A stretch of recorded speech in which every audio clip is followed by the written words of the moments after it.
So can you talk a little bit about between the difference between a broker and a real estate agent? Sure.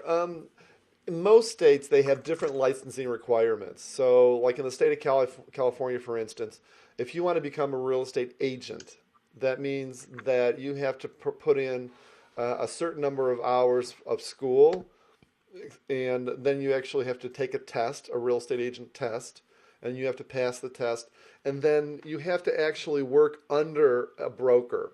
So, for instance, as a real estate, if you had a real estate agent license, you would not be able to start your own company.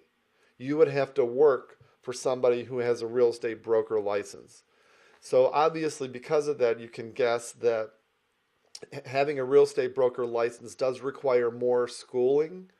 Probably requires, I think the test is usually double the time, double in length. But what happens then is after you become a real estate, have a real estate broker's license, you can then open up your own company. So that's primarily the difference between a real estate broker's license and a real estate agent's license.